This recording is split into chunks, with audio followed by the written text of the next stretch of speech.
Hello, dear friends. My name is Kalidas, and this is a class for Ananda for the Future, and it's titled Looking Deeper into Yogananda's Healing Techniques. One of the things that I do here at Ananda Village is I share about Yogananda's healing prayer techniques with Expanding Light guests. And in my time doing that, which has been a little over 2 years, I've had a lot of great experiences with the guests. The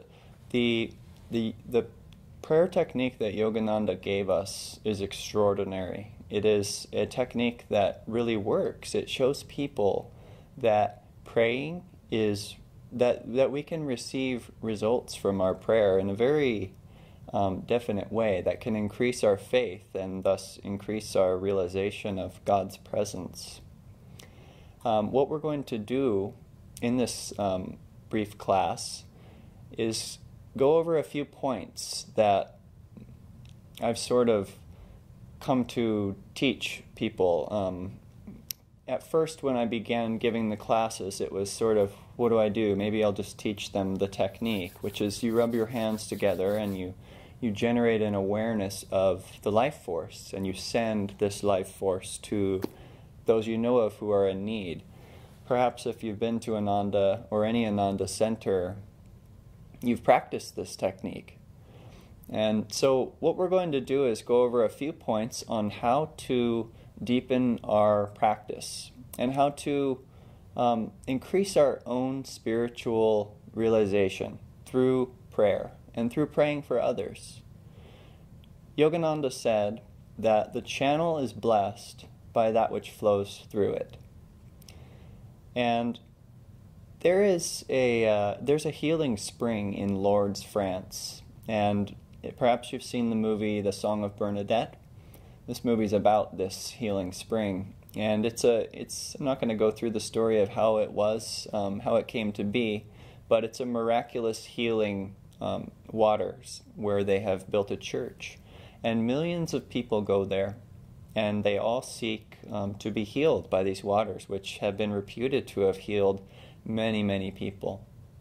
But not all the people who go and seek healing have been healed there. So somebody started wondering, a researcher started wondering, why is it that some people have these miraculous results and other people don't receive anything there? So he conducted some interviews with the people who had been healed. And it turns out that every one of them that he contacted and interviewed was there to pray for other people. And those people who hadn't received healing generally had been there to seek their own healing. Now, what does that tell us? It tells us that the channel is blessed by that which flows through it. When we offer ourselves as a channel for healing energy, as we do in Yogananda's technique, we ourselves are immensely blessed. We allow the life force, the energy of Om, to flow through us and to others. This is an invitation for God's energy to flow through us, and in that we are purified. Yogananda was called the guru of Dwapara Yuga, and Dwapara Yuga is an age of energy. It's the age we're now in. And everything that Yogananda taught had to do with energy, deepening our awareness of energy, of the life force, of the healing potential that we all have within us. And so in this technique, and in every technique that Yogananda taught, energization, the Hong Sa, the Om, and Kriya Yoga, and the healing techniques, and many others, they're all based in increasing our awareness of the subtle energy, or the life force. So what we do is rub our hands together and we generate an awareness of the energy. So if you rub your hands together and feel, you can feel a tingling sensation in your fingers. And if you concentrate deeper, you can start to feel that energy spreading into your arms, and eventually you can feel your whole body as made of energy. And when somebody once asked me, well, isn't that just static electricity that you're doing when you rub your hands? And that was a really interesting question because it helped me understand it better. I said, well, yeah, it is just static electricity, but that is another word for energy. That is another word for the life force. Everything in this creation is made of energy. This chair that I'm sitting on, the hands that appear solid, these are all vibrating energy. And so when we rub our hands together and we concentrate deeply and feel, we have generated an awareness of the energy. The energy is always there. But if we increase our awareness of it and through the agency of our will, direct it through the spiritual eye and through our hands while focusing on some person, some situation, or some kind of area in our lives that we'd like to improve, we find that this is a very experiential technique, one that will actually prove itself to you through your own faithful practice of it. So the first point that we can really dwell on when we practice Yogananda's healing technique is that this was given to us by an avatar. And everything that an avatar brings to us is very powerful and very healing. So we can guarantee, Yogananda guarantees, that if you use his techniques, you will find results. But the first and most important thing to know when you do practice and you do see results from the healing prayer technique is that you yourself are not the doer. It is merely that you have allowed divine energy to pour through you and into whatever situation, person, or area of your life that you have been seeking to bring healing to. So when you see results from this technique, recognize immediately, before you have any temptation to think of yourself as a powerful healer or yourself as something special, that you merely moved yourself out of the way and allowed yourself to become a channel of God's healing energy. So God is the healer. Point number one. Rajarsi Janakananda said, as soon as the ego steps in, God steps out.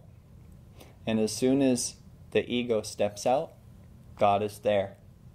So it's either one or the other here. And the healing prayer technique and all yogic techniques are most effective when the ego takes the back seat, so to speak. The next point is that we don't really know what people need for their highest growth. If we see someone suffering, if we see someone we love suffering, our immediate feeling is one of empathy, isn't it? But we don't really know what God has planned for this person or this situation that's challenging in our own lives. Oftentimes, the most severe trials turn out to be the greatest blessings. Think of a time in your life when you have really struggled and you've gotten through it and you look back on it now. Did it not carry some great lesson, some great blessing for you? Were you not brought to a greater state of maturity and even gratitude from that trial? A story can illustrate this. There was a boy in a science class, and he was learning about what is metamorphosis. How does a caterpillar become a butterfly? And he was telling his parents, I really want to get this kit for Christmas, which actually gives you the experience of watching a caterpillar become a butterfly. And so they got it for him, and they were all awaiting the day when these cocoons that these caterpillars had spun were going to break open, and you'd see the butterfly there. And so the day finally came, and one of the cocoons was stirring. And he said, Dad, come quick, it's happening. So the whole family gathers around, and they watch, and they watch, and they watch. And 2 or 3 hours goes by. And eventually, finally, this caterpillar, soon-to-be butterfly, has managed to chew its way through the cocoon and break free. But it is exhausted, and it collapses in exhaustion. And by this time, another one of the cocoons is starting to stir.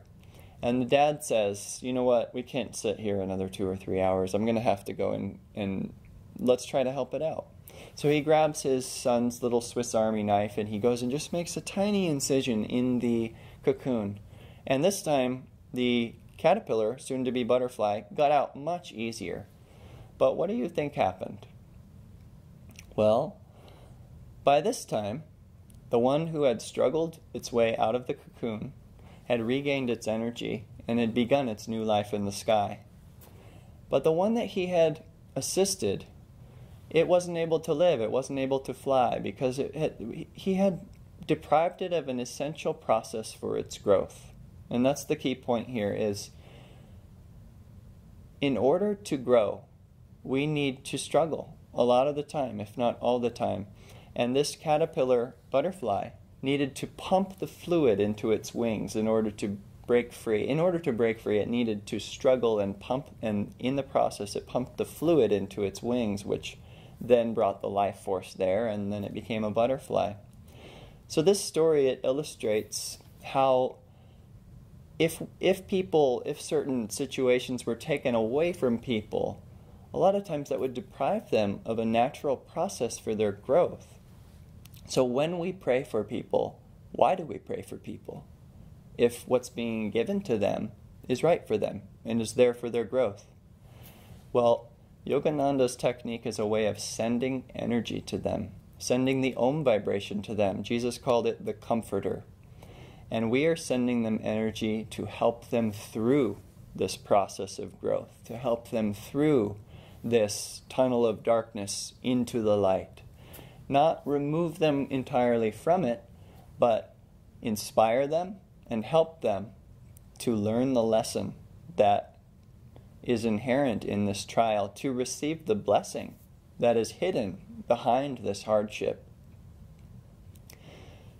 When we send this soul energy or this situation energy, and we keep that in mind, we are all the more allowing God to do His will. Instead of trying to somehow will our own will towards it, like may this person be freed from this suffering, we trust that God knows what He is doing with this soul, and we send them energy to help them through this trial. And what you'll find, and this is the greatest thing, is that once they have recognized their own need for personal transformation, oftentimes that trial will begin to rapidly dissipate. And that is because the need for it is no longer there. It has served its purpose.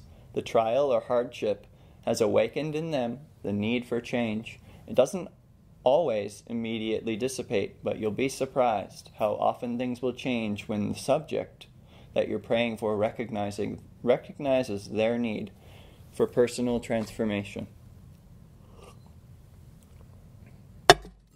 The third point is pray believing. The shortest verse in the Bible, pray believing. Now that sounds simple.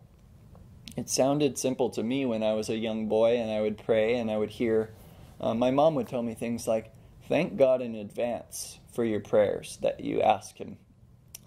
Pray believing, in other words. And I would try to do that. But, I've grown to see that everyone carries at least a little bit seed of doubt within them. And that is why Yogananda gave us a prayer affirmation for this technique. The affirmation follows: Divine Mother, Thou art omnipresent. Thou art in all Thy children. That is an affirmation. And we are affirming that before we say, manifest Thy healing presence in their body, mind, and soul. So when we use this prayer, it should never have a sense of redundancy, because this is a prayer that Master prescribed for us. And it's an affirmation to allow us the opportunity to push aside any sense of subtle doubt that we have, because doubt will weaken the power of your prayer. It will act as Yogananda called it, he referred to it as, it will deflect the arrow of your prayer. Any sense of doubt will weaken your own power to be a channel of God's grace. And what is a saint? A saint is one with perfect faith, no more doubt, none at all. When they pray, they know it will happen. When they lay their hands on a disciple in need of healing, they know that God's energy will heal them. It will flow through them. And that is because they have established a firm unity with the Creator. But before we have achieved that, this affirmation can be very helpful because we affirm with strong will, Divine Mother, Thou art omnipresent. Thou art in all thy children. And then we say, Thou art in, and then we fill in the blank with whatever person we are praying for, whatever situation or challenging situation in our life. So pray believing. Dr. Lewis was one of Yogananda's his first disciple in America. He was a very skilled dentist, could perform many operations that a lot of dentists couldn't perform. And he was on his way to perform one of these operations, and he was with Yogananda and his wife, Mrs. Mildred Lewis. And they were in an old 1920s car. And they were driving to the train station where they were going to drop off Dr. Lewis, and he was going to go on the train for the day to go and perform his operation on his patient. But what happened when they got out of the car was Mildred Lewis happened to shut this big heavy car door, and it crushed the doctor's hand. And there was gasps of astonishment, and Dr. Lewis looked at his guru Yogananda, and Yogananda saw what happened and said, "Don't look at it, put it in your coat." Those were his words, and Dr. Lewis, they opened the door and he pulled out his badly crushed hand and put it right in his coat. He didn't look at it. So he gets on the train, and strangely enough, he starts to feel his hand again. It feels like it's not even very much injured, but he obeys his guru all the way on the whole train ride. And he gets off the train, pulls out his hand, and it was perfectly fine. Not a sign of being crushed at all. Now, why did Yogananda say, it's probably obvious to you at this point, why did he say don't look at it? Don't put it in, or he said put it in your coat and don't look at it. Because if Dr. Lewis's mind had looked at his badly crushed hand, he would have immediately believed that that was the reality, and thus that little seed of doubt would be planted in his mind, and the guru's vibrations would not be able to reach him as well. So he did not want him affirming at all that he was injured. He wanted him to go straight to the guru's grace. So when we pray for others, we pray with this attitude. We don't look at their trial. We don't concentrate on their hardship. We don't say, oh, poor that person, they're in so much trouble right now. We pray as if we pray in truth that we are a child of God, they are a child of God, and God's presence is there. Thou art omnipresent, thou art in all thy children. Thou art in this person that I'm praying for. Manifest thy healing presence in their body, mind, and soul. And you'll see if you do this with great will and concentration. And we'll get to another aspect of this next, which is the heart. But if you concentrate and say this affirmation with great power and affirm that God is there, you'll be amazed at the energy that will flow through you. And that energy won't only help that person, it will help you in a great way. It will be powerful divine energy flowing through you. And you'll see if you practice regularly that this will increase your own spiritual realization. So this is a win-win situation here we're talking about. At Ananda, after every meditation, the leader of the meditation guides the group through a healing, through the healing prayer technique, and we visualize together all the people that we know who are in need, and we visualize all aspects of the Guru's work around the world, prospering and blessing and healing many souls. And why do we do this at the end of our meditation? A couple of reasons. One being that is when the energy is most under our control. We have withdrawn our senses. We have brought our energy into the spine. The dynamo of God's energy within our bodies is the spine. And after meditation, we are most focused, our hearts are open, and we're concentrated on God. By no means is that the only time you can practice this technique, but that is the ideal time. And secondly, a lot of times we can fall into the delusion that we're meditating for our own enjoyment. We're meditating for ourselves. I am here to be with God and feel His energy for me. And we forget that we meditate as a service to this world. We meditate as a service to others. And when we remind ourselves through this technique at the end, we make ourselves a channel of healing energy, and then we leave our meditation and we go out in the world as that channel of healing energy. And a lot of times in my early path, personally, I didn't have a spiritual community. I didn't have satsang or a group around me. And I didn't really practice this technique very often. And a lot of times I would leave my meditation feeling very inward and protective of the peace I had drawn, and didn't want to talk to anybody or share this with anyone. And I found in that it was a very short-lived joy and peace. And I wrote to a minister here, Devarshi, and said, why is it that every time I feel a great joy and peace from either a spiritual gathering, a deep meditation, or a seclusion, that it tends to leave me so quickly and I feel almost more depressed than I did before I meditated?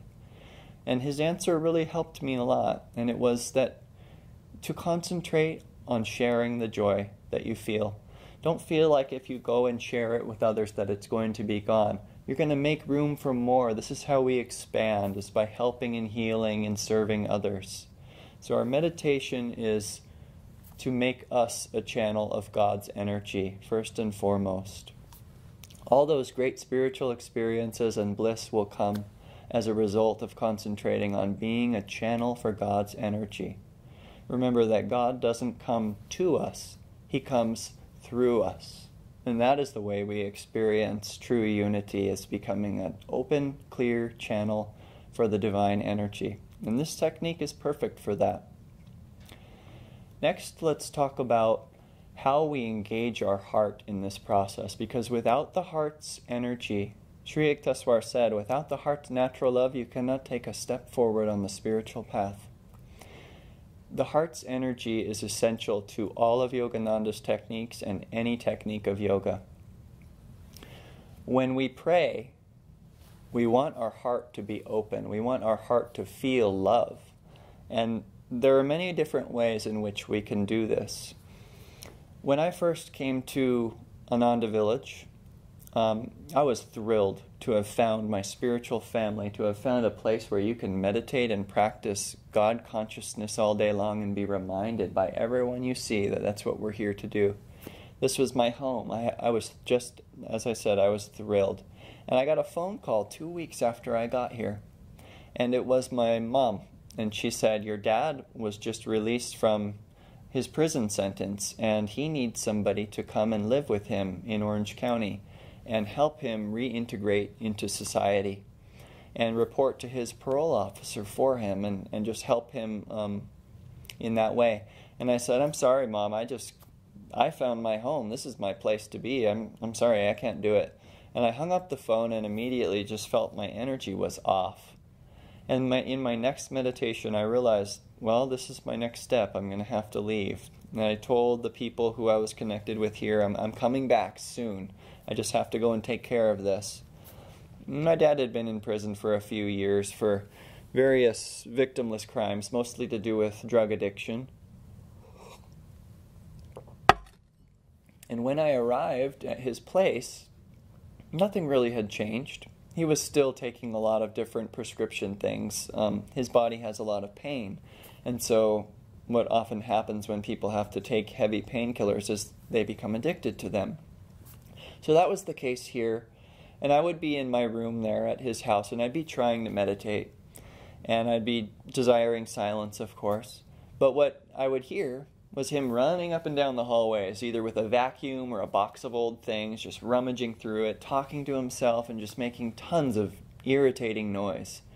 And so I wasn't able to meditate. So what I started doing was, well, I'll start praying for my dad. And so I just started really concentrating, all in the mind, just totally focused, just trying my best to send him this healing energy. And things really only got worse. For a couple of months there, things just got so much worse and worse and worse, until finally there was a crescendo of negative energy that created a big argument between us, in which he said he was going to throw me out on the street. And I said, well, I'm sorry, but I'm here to, watch over you and take care of you and report to your parole officer. And he said, nope, you're out. So I prayed about it, and I called my mom, and we actually prayed together and asked God, well, what do we do here? And the thought came in my mind to call his parole officer, So I did so, and she sent a couple of officers to the house. And I was in my room, in my meditation room, and I heard my dad call my name. And when he called my name, I could hear fear in his voice. And I came out to see what was going on, and he had handcuffs on him, and he was looking at me like, how could you call the police on me? I'm going to go back to jail now. And when I looked in his eyes, I felt something in my heart that hadn't been there before. And it was great love and great compassion for him. And I realized in that moment that that is what was missing. These prayers aren't going to work. No technique is ever going to work unless we engage our heart's feeling. And I realized that, and I said to the officers, you know what, this is a big mistake. You can go, we'll work this out. And thankfully they did. And the next couple of weeks, I prayed in a much different way. We were kind of distant from each other because of the argument. But when I did pray for him, I concentrated on the heart. And I felt that love for him. And I said, Divine Mother, bring the soul what he needs. It may not be freedom from the drug addiction. It may not be behavior that I enjoy and am not irritated by. But help this soul to take his next step, no matter how small, towards that joy that you are. And as soon as I started praying in this way, I could feel the energy again. I could feel the flow of God's power. And when I spoke with him and when I interacted with him, I could feel that energy coming through me and surrounding us both. And it was very healing, mostly for me. It did help him, but it helped me to realize that love is the true fuel for all techniques. Devotion is the greatest fuel for the airplane of any technique that we are trying to fly to the divine through. And so a couple of months passed, and my dad came to me with his little pill bottle that he'd been taking, and he said, you know what, I have a big problem with these things, and I recognize it now, and you're going to have to take over these, and just give me one when I need one. So we spent the next month helping him to taper off and become just no longer addicted. Coincidentally, his parole officer cut his parole, and he was freed from that, and then my time to come back to Ananda had arrived.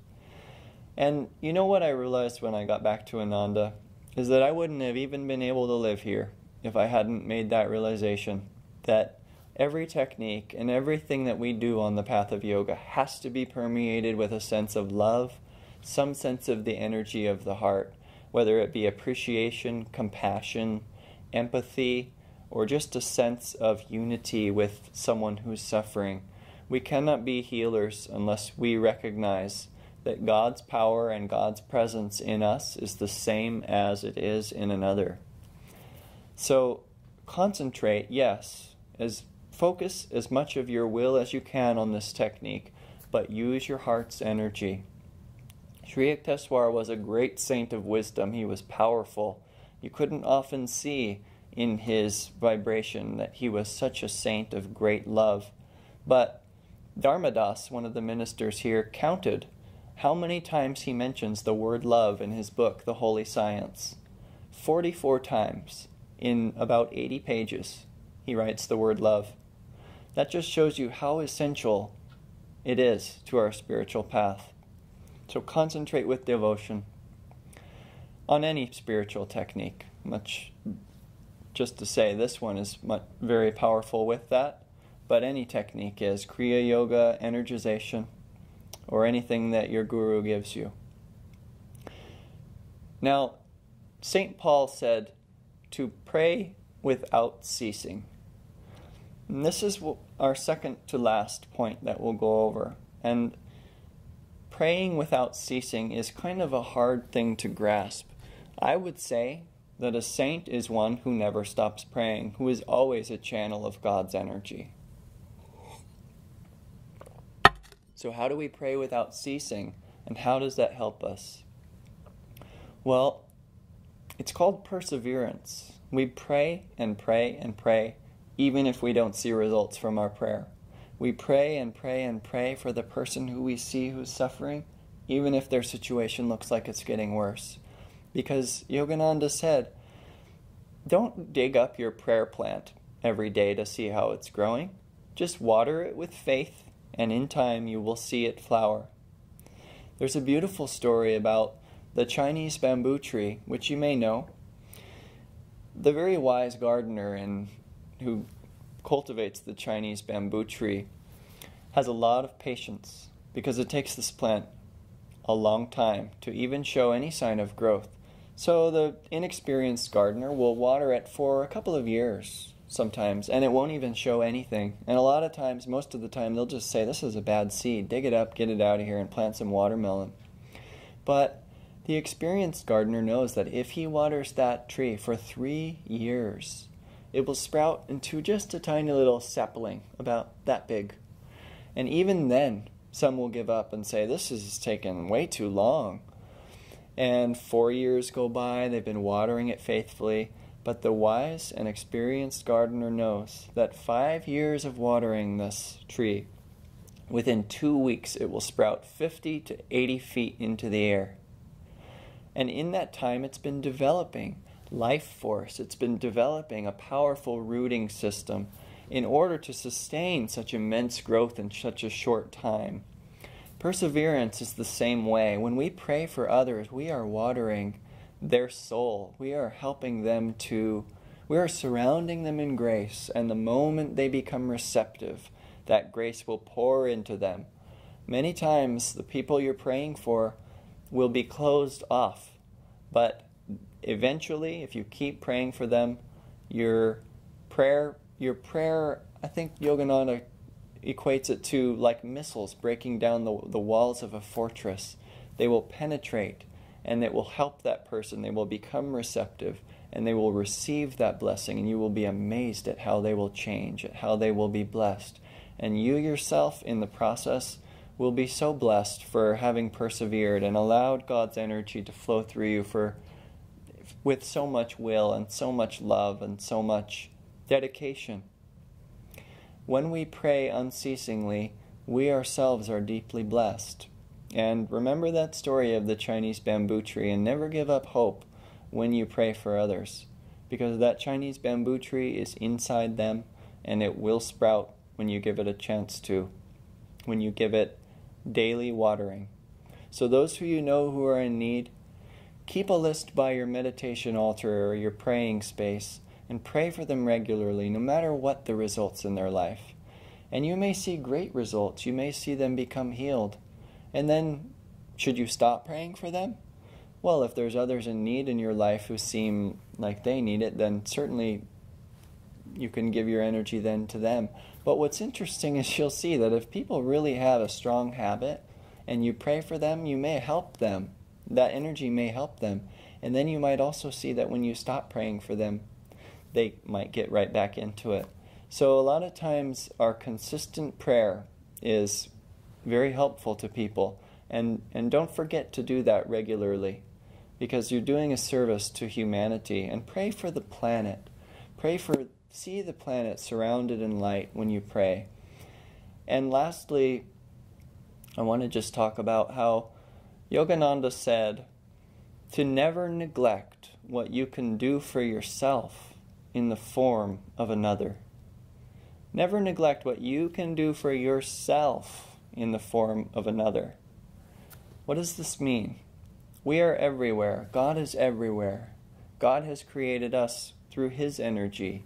Everything we see is made of God's energy. And when we pray, we are really praying for ourselves. When we bless others and allow God's energy to flow through us, through the Om vibration and to them, we are really just helping ourselves. And when a saint helps people, he's helping himself. Why could Jesus heal somebody's blindness? Why could Yogananda resurrect the dead? Because he was equally there as he was in his own body.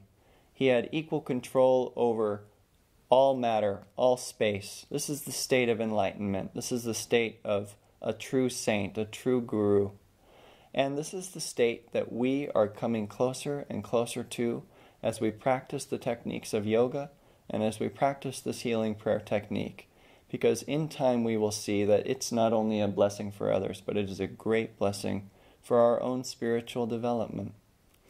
So those are our key points tonight, and I'm going to go through them one more time.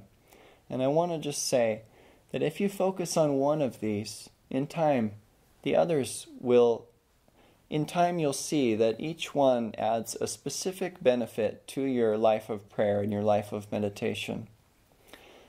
First, we recognize that God's energy is the healer, and never ourselves and never our ego.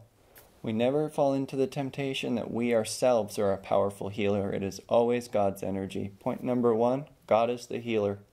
Point number 2, we don't know what the patient needs. Only God knows that, and our job is to become a channel for His healing life force and energy to flow to them and energize and uplift their consciousness so they can receive the blessing that is hidden in whatever trial they're facing.